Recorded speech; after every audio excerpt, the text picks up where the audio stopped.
Terima kasih Yesus.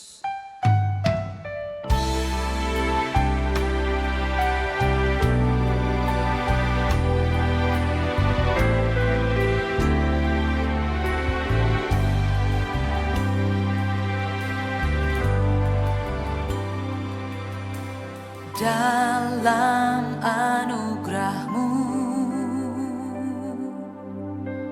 dalam naungan-Mu, ku dapat merasakan kemuliaan-Mu Tuhan. Kau yang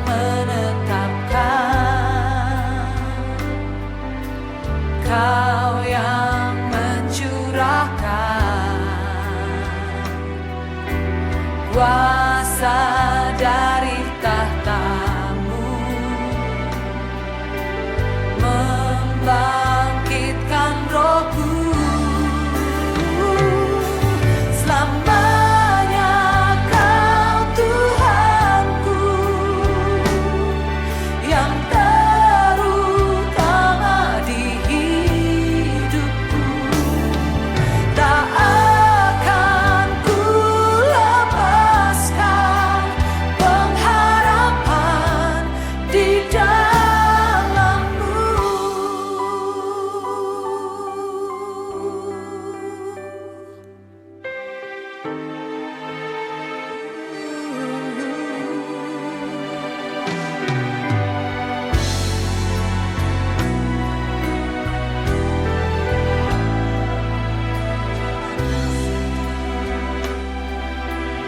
Dalam anugerah-Mu, dalam anugerah-Mu,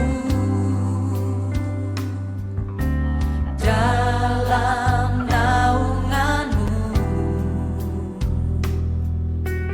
ku dapat merasakan kemuliaan-Mu, kemuliaan Tuhan.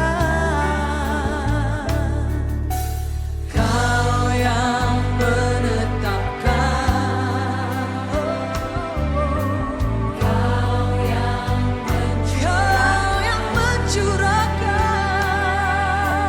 kuasa dari tahta-Mu, membangkitkan Roh-Ku. Selamanya Kau Tuhanku, yang terutama di hidupku. Tak akan ku lepaskan pengharapan di dalam-Mu.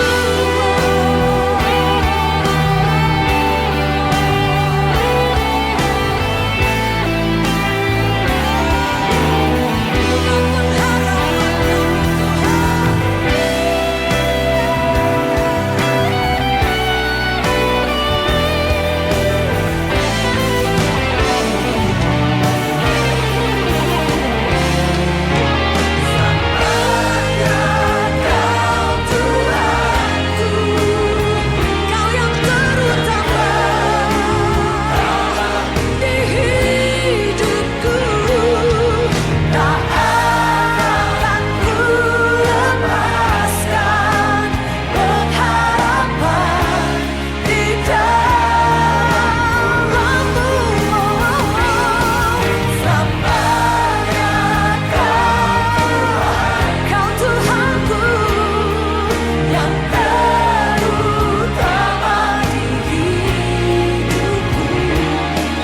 Tak akan ku lepaskan pengharapan di dalam-Mu, pengharapan di dalam-Mu, pengharapan di dalam-Mu.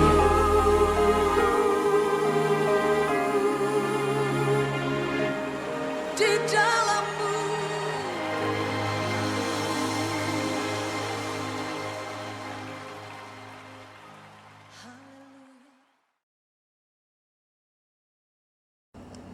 Shalom saudara-saudara sekalian, selamat pagi.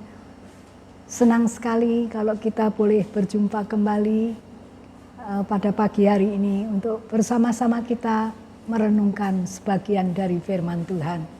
Mari saudara-saudara, saya ingin mengajak kita menaikkan pujian sebelum kita bersama-sama merenungkan firman Tuhan. Tuhan, ku mau menyenangkan-Mu. Tuhan, bentuklah hati ini jadi bejana untuk hormat-Mu. Cemerlang bagai emas murni. Tuhan, ku serahkan hidupku. Semua ku berikan padamu, kuduskan hingga tulus selalu, agar aku menyenangkan-Mu, menyenangkan-Mu, senangkan-Mu. Hanya itu kerinduanku, menyenangkan-Mu, oh senangkan hatimu, hanya itu kerinduanku. Mari bersama-sama kita berdoa. Kami datang kepada Tuhan pada pagi hari ini mengucap syukur dan berterima kasih. Tuhan begitu baik, Tuhan yang tidak pernah meninggalkan kami. Tuhan hadir dalam hidup kami dan terlibat dalam hidup kami. Kami sungguh Tuhan mengucap syukur. Kami Tuhan berterima kasih boleh menjadi anak-anak-Mu. Tuhan, biarlah kami boleh terus belajar merenungkan kebenaran firman-Mu, sehingga pengetahuan kami akan firman Tuhan bertambah. Dan kami juga boleh Tuhan dibantu oleh Roh Kudus untuk kami boleh menjadi pelaku-pelaku firman Tuhan. Terima kasih Tuhan. Biarlah pada pagi hari ini, pada saat kami merenungkan kebenaran firman-Mu, kiranya Roh Kudus bekerja sehingga kami diberikan semangat. Oh Tuhan, diberikan kepada kami untuk kami boleh dengan sungguh-sungguh, dengan penuh Tuhan kesungguhan, dapat Tuhan menjadi orang-orang yang mengasihi Tuhan. Dengar seru doa ini ya Tuhan. Puji, hormat, dan syukur bagi Engkau. Dan Tuhan pakai hamba-Mu yang sederhana untuk menyampaikan kebenaran firman-Mu. Terpujilah Tuhan. Kami menyerahkan Tuhan saat yang sangat, oh Tuhan, penting ini ke dalam tangan Tuhan. Dan kiranya Tuhan yang terus bekerja dengan kuasa-Mu yang tidak terlihat, tetapi yang nyata di dalam hidup kami. Dengar seru doa kami. Dalam nama Tuhan Yesus, kami sudah berdoa dan mengucap syukur. Amin. Saudara-saudara sekalian, saya ingin mengajak kita bersama-sama merenungkan firman Tuhan. Dan firman Tuhan hari ini dengan tema menyenangkan hati Tuhan. Nah saudara-saudara, saat yang menyenangkan ya untuk saya, kalau saya mendapat kesempatan bertemu dengan teman-teman seiman, dengan jemaat Tuhan, dan kita boleh sharing, boleh bersaksi satu dengan yang lain. Kita menyaksikan bahwa Tuhan hidup, Tuhan hadir dalam hidup ini. Pertolongannya begitu nyata, kasih setianya begitu nyata. Nah saudara-saudara sekalian, saya juga berjumpa dengan seorang ibu yang, waduh dia tuh orangnya rajin bekerja ya. Tetapi saudara sekalian, karena keadaan sekarang ini di mana banyak orang yang tidak keluar rumah, sehingga dia bekerja menjual sayur-sayuran, menjual makanan di pasar, lalu dia merasakan, waduh, kayaknya sekarang kok sepi ya, pengunjungnya lebih sedikit. Dan makin lama rasanya dia merasakan bahwa, wah, kayaknya bagaimana nih ya? Dia mesti harus melaksanakan yang lain, apa yang dia harus lakukan. Nah saudara sekalian, lalu kemudian dia berkata, wah kalau begitu coba saya akan bertanya kepada tetangga-tetangga, kepada juga teman-teman dekat, mereka yang tidak belanja, ya, apakah mereka membutuhkan bantuan untuk saya boleh membelikan barang-barang yang dibutuhkan. Nah, saudara sekalian, lalu kemudian, oh ya, ternyata ada teman-teman yang ingin dibantu. Nah, saudara sekalian, dengan jalan seperti ini, tiap hari dia pergi, walaupun pasarnya tidak terlalu ramai, tetapi toh ada yang berjualan juga. Dan akhirnya dia membantu keluarga-keluarga itu untuk dia berbelanja. Sehingga setelah itu dia bisa menyampaikan barang belanjaan. Dan dia berkata, heran ya, Tuhan itu baik. Karena dengan jalan demikian dia mendapat berkat. Sehingga dia berkata, wah, saya setiap hari saya bisa memiliki berkat Tuhan. Saya bisa terus menyambung hidup saya dari hari ke hari. Nah, saudara sekalian, juga ada seorang anak muda, ya, karena sekarang juga bekerja ini dikurangi waktunya, dan bahkan ada juga kantor yang sementara tutup. Dia juga berpikir, waduh, bagaimana ya untuk hidup hari-hari ini. Nah, saudara sekalian, pada waktu itu masih diizinkan ngojek, ya, jadi dia bisa ngojek.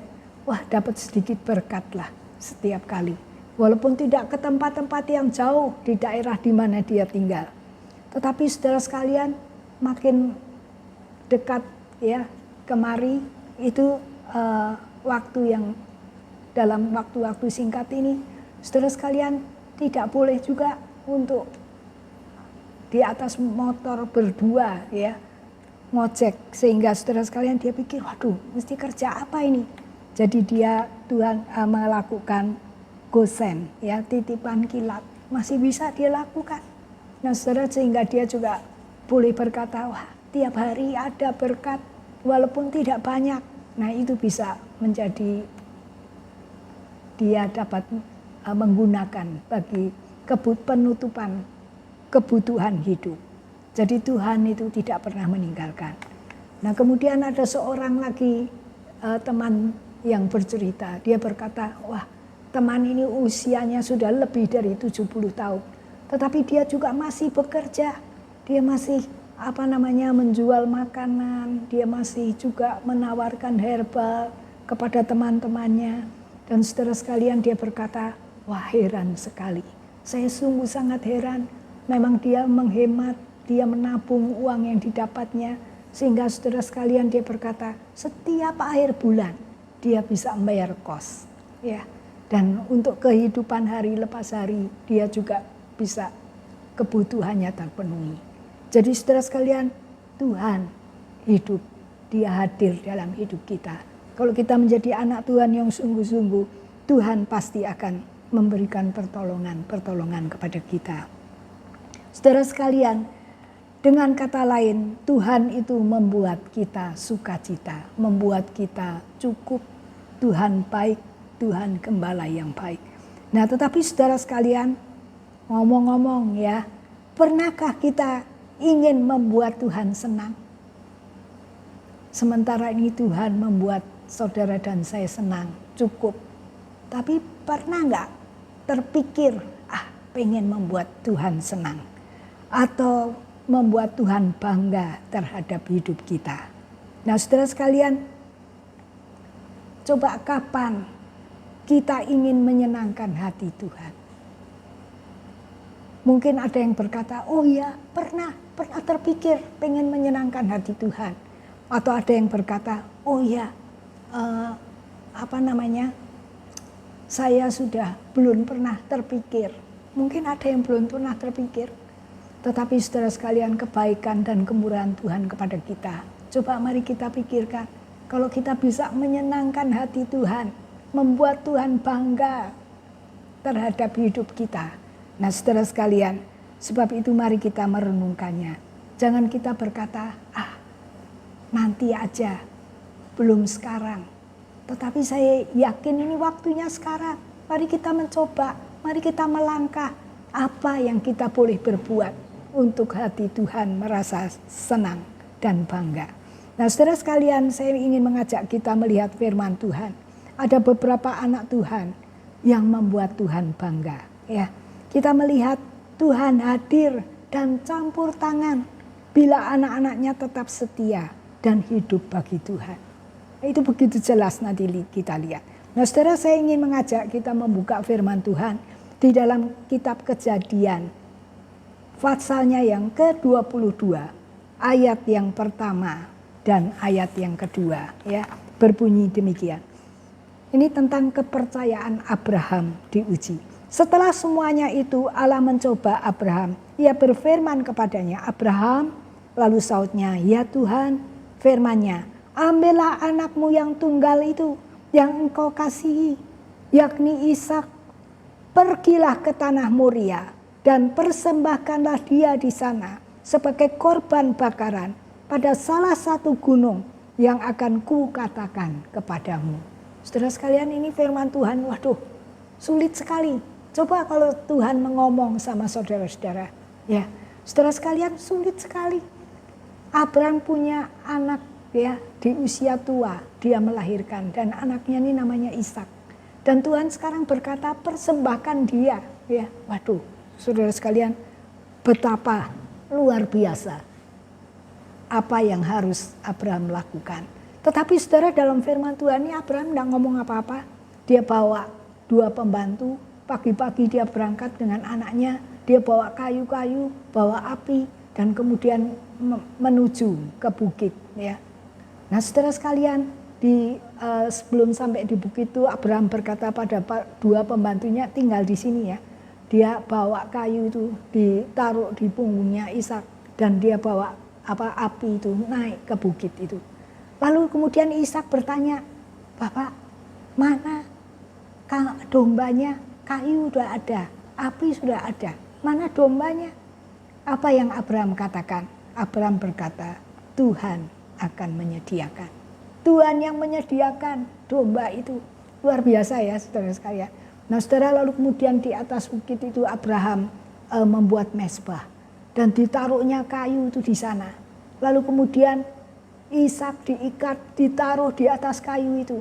Nah, saudara-saudara sekalian, lalu Abraham kemudian mengambil pisau dan mengangkatnya. Nah, saudara sekalian, saya ingin mengajak kita membaca firman Tuhan ya.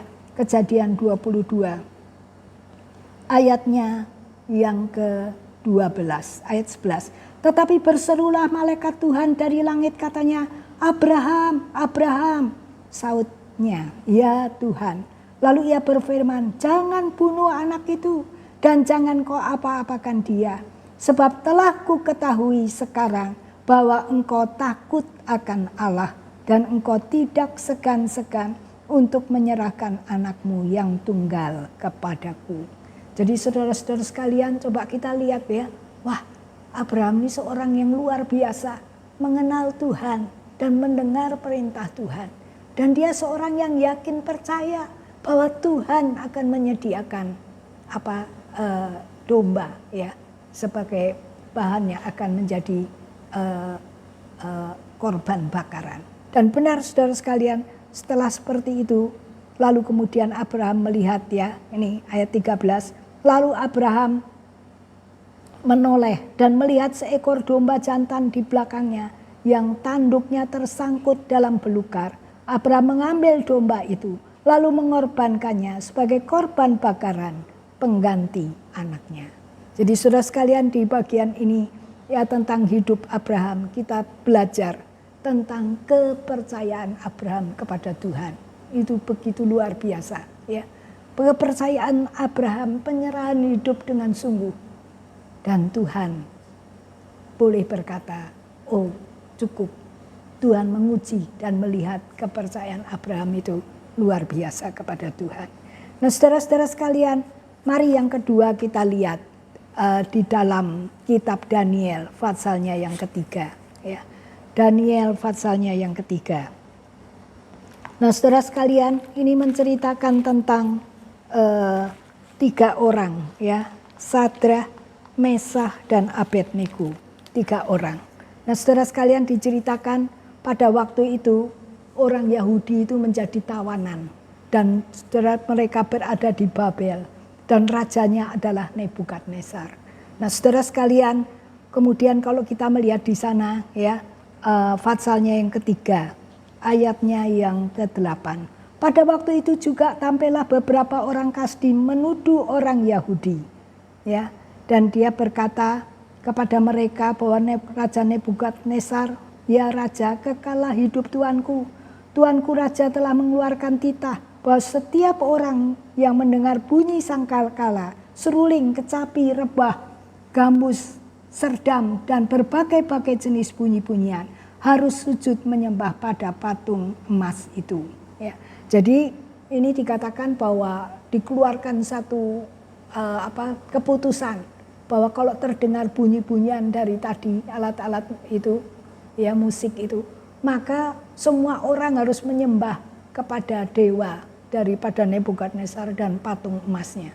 Tetapi saudara sekalian, dikatakan di situ Sadrah, Mesah, dan Abednego tidak melakukannya. Ya.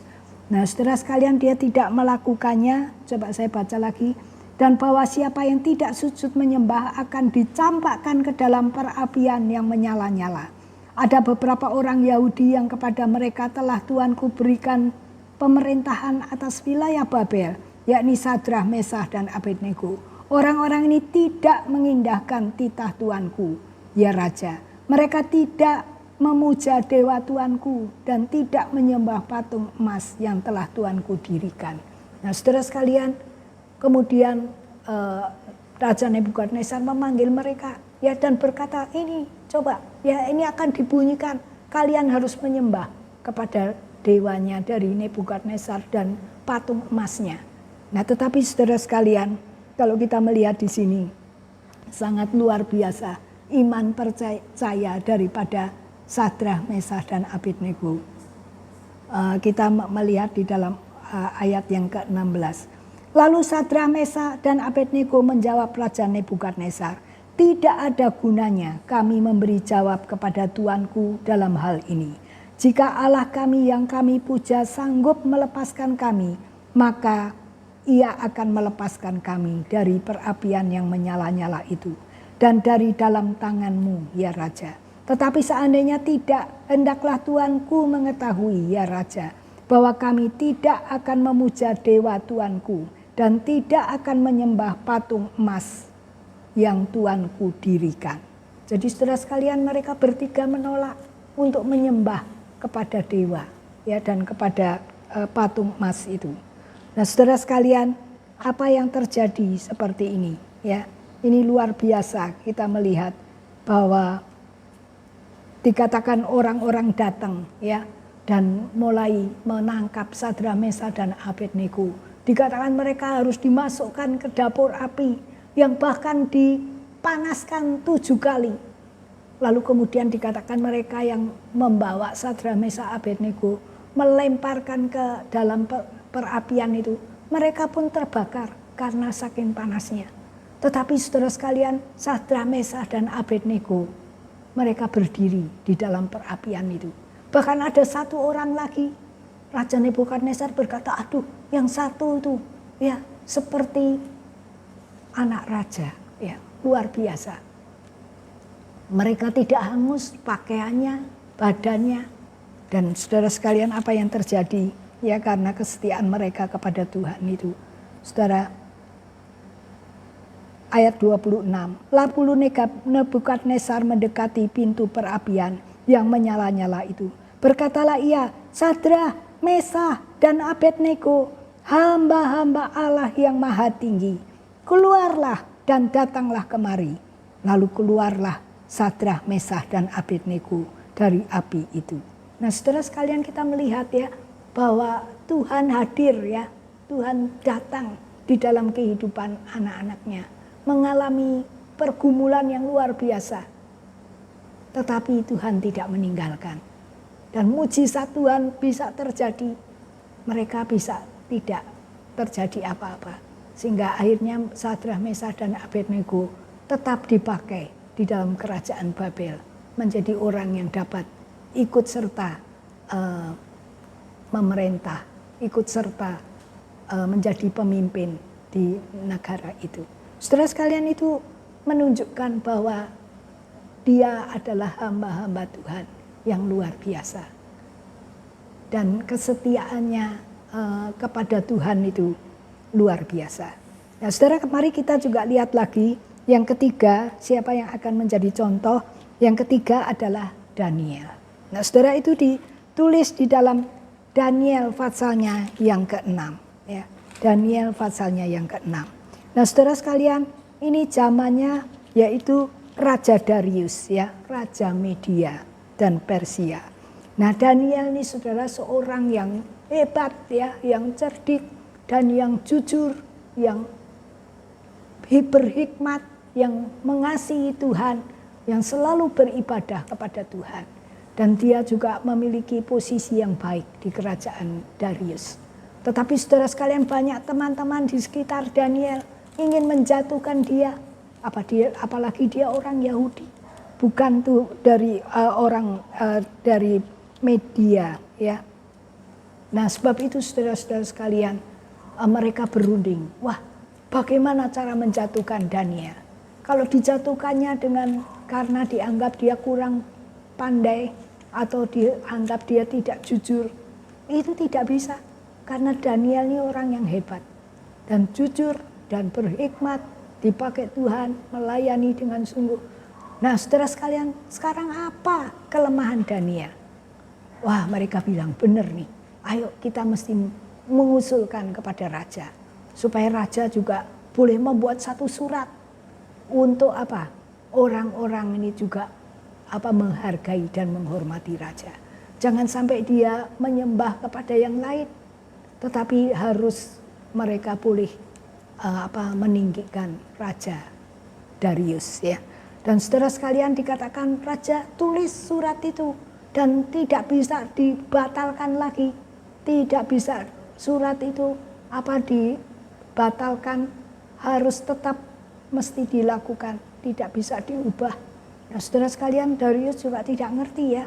Dia melakukan apa yang diminta oleh pemimpin-pemimpin, ya, para pemimpin yang lain.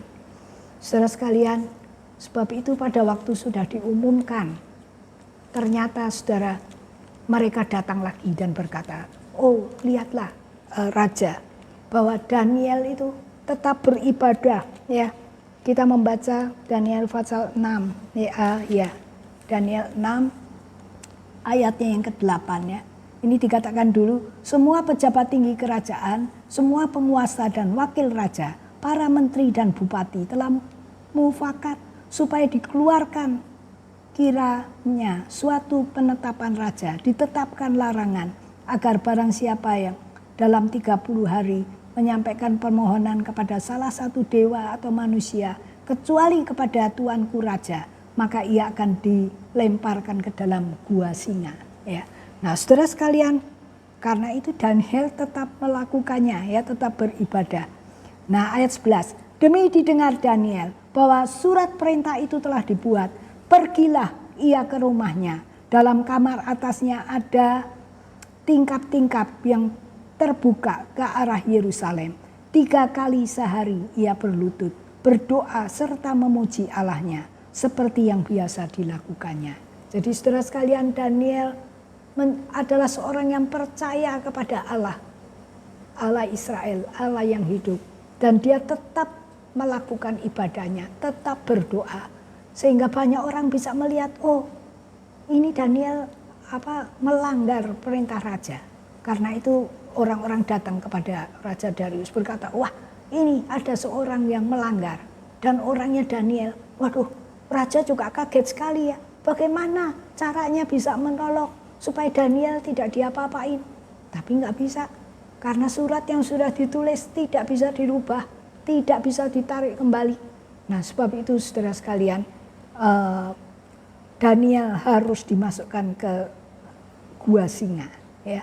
Nah, kemudian ayat yang ke-17, sesudah itu raja memberi perintah, lalu diambil Daniel dan dilemparkan ke dalam gua singa. Berbicaralah raja kepada Daniel, Allahmu yang kau sembah dengan tekun, dialah kiranya yang melepaskan engkau. Jadi saudara sekalian, raja tidak dapat berbuat apa-apa. Tapi raja tahu ini di belakang Daniel pasti ada Allah yang hebat. Makanya dia berkata, Allahmu yang kau sembah dengan tekun, dialah kiranya yang melepaskan engkau. Nah saudara sekalian, kemudian Daniel dimasukkan ke gua singa. Nah saudara sekalian, apa yang terjadi? Waduh, semalaman Daniel ada di sana. Nah pada pagi-pagi hari sekali, saudara, itu raja itu datang lagi ya ke gua itu. Dan saudara sekalian, apa yang dia katakan? Ayatnya yang ke-21. Dan ketika ia sampai dekat gua itu, berserulah ini raja ya, kepada Daniel dengan suara yang sayu. Berkatalah ia kepada Daniel, Daniel, hamba Allah yang hidup, Allahmu yang kau sembah dengan tekun, telah sanggupkah ia melepaskan engkau dari singa-singa itu? Lalu kata Daniel kepada raja, ya raja, kekalah hidupmu, Allahku telah mengutus malaikatnya untuk mengatupkan mulut singa-singa itu, sehingga mereka tidak mengapa-apakan aku, karena ternyata aku tak bersalah di hadapannya, tetapi juga di hadapan Tuanku ya raja, aku tidak melakukan kejahatan. Luar biasa ya saudara sekalian, coba. Di dalam gua singa, Daniel tuh bisa masih hidup dan tidak ada luka sama sekali.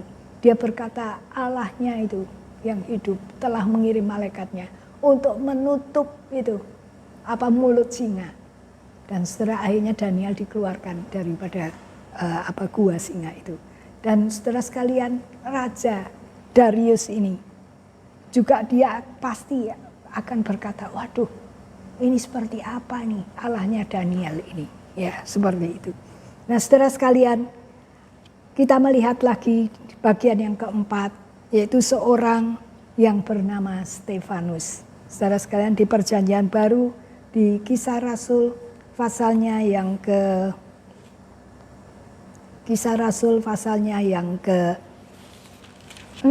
saudara sekalian, kita akan melihat ada seorang yang bernama Stefanus. Nah saudara sekalian, Stefanus ini, saudara sekalian, kita baca ya, Stefanus pasal 6 ayatnya yang ke-8. Dan Stefanus yang penuh dengan karunia dan kuasa mengadakan mujizat-mujizat dan tanda-tanda di antara orang banyak. Jadi saudara sekalian, Stefanus ini anak Tuhan juga, kenal. Nah itu saudara sekalian, Tuhan Yesus sudah diangkat naik ke surga. Nah saudara sekalian, Stefanus adalah salah satu dari anak Tuhan yang percaya dan setia mengenal Tuhan. Apa yang dia lakukan? Dia memberitakan Injil. Dan dia disertai oleh Tuhan dengan kuasa. Dia mengadakan mujizat-mujizat dan tanda-tanda heran. Nah saudara sekalian, kalau seperti ini pasti ada yang tidak suka juga. Nah tetapi saudara sekalian, kita melihat si Stefanus ini ya kemudian oleh orang-orang Yahudi ya terus berusaha untuk boleh menangkap dia. Nah saudara sekalian, Stefanus dituduh oleh orang Yahudi ya, Kisah Rasul 6 ayatnya yang ke-11.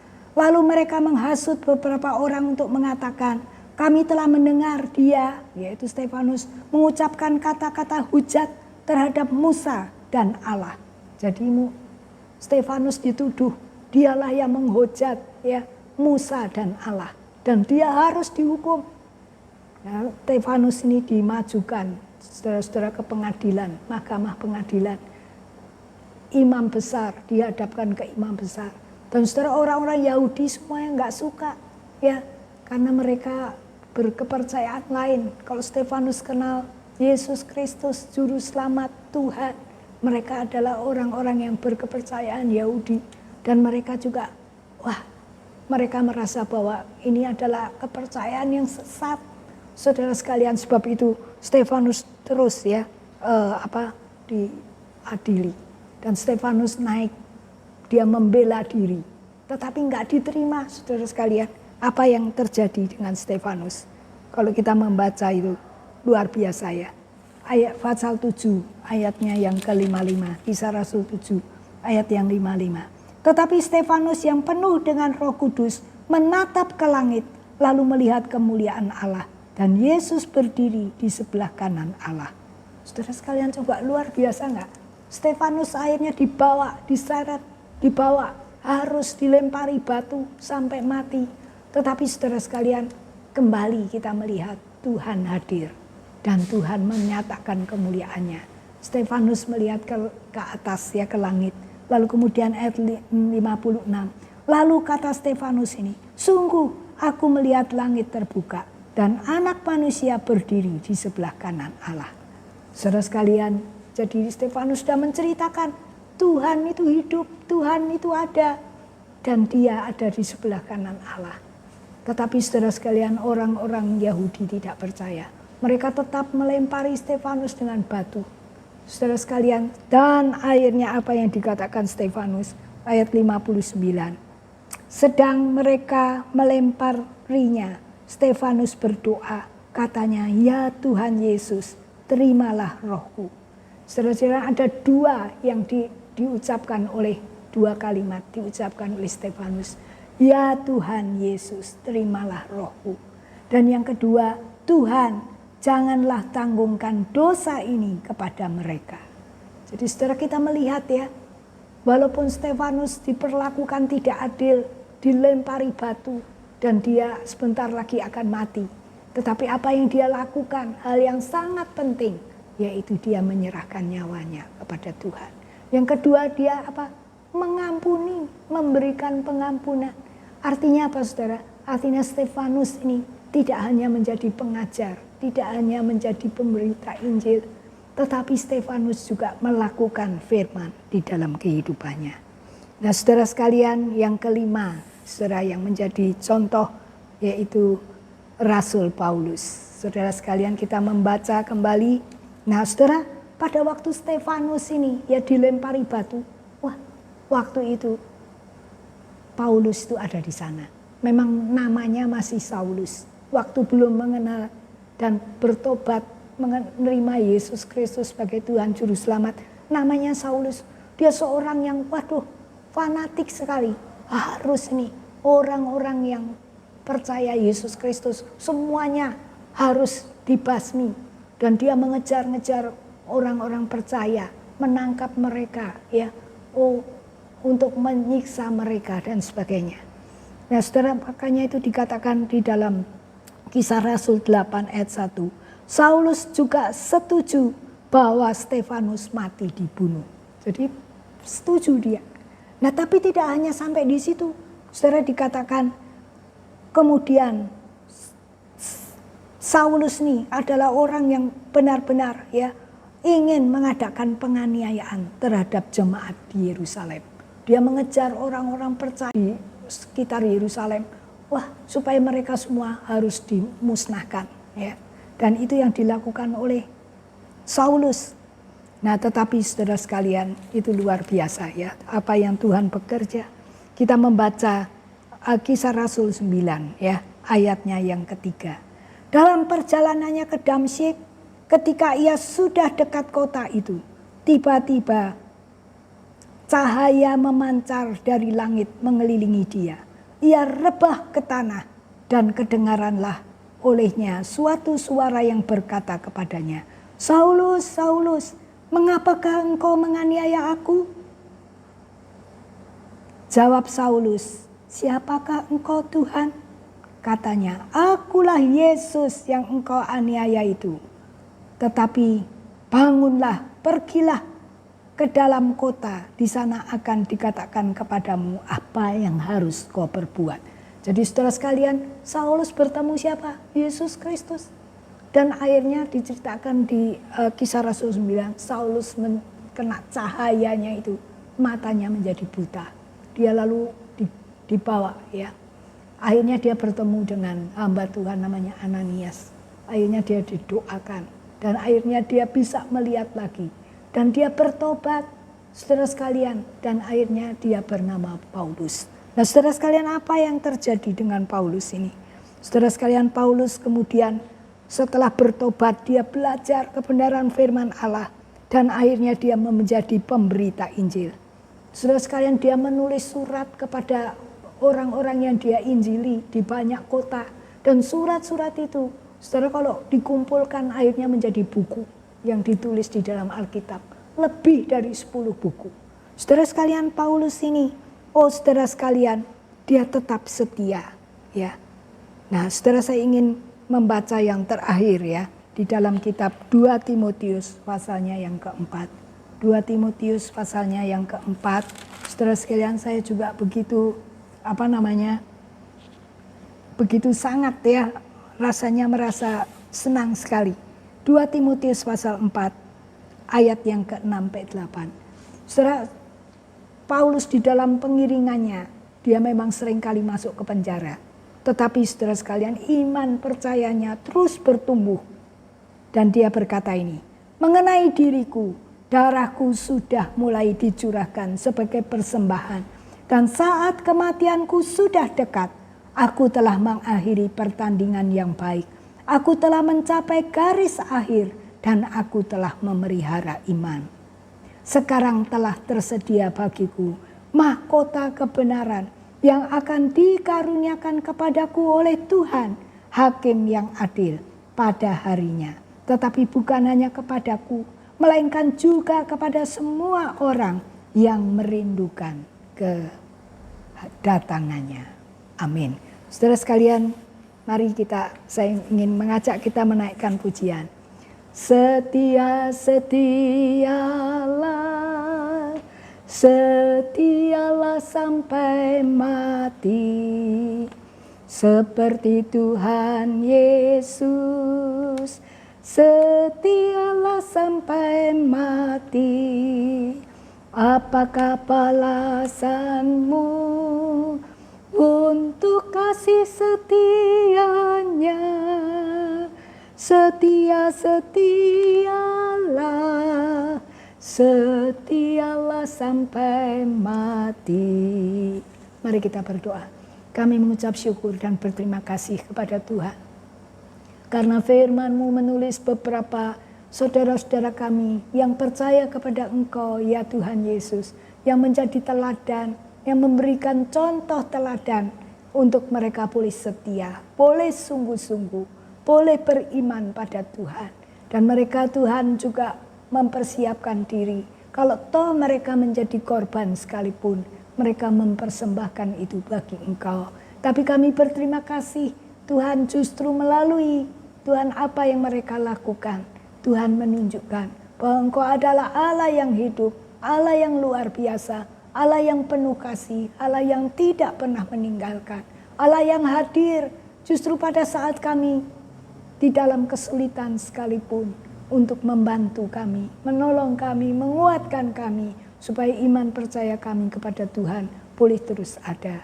Tuhan bantulah kami rindu mengasihi Tuhan, kami rindu Tuhan memberikan yang terbaik sehingga Tuhan bangga terhadap hidup kami yang telah diselamatkan oleh Tuhan. Kami boleh hidup bagi Engkau.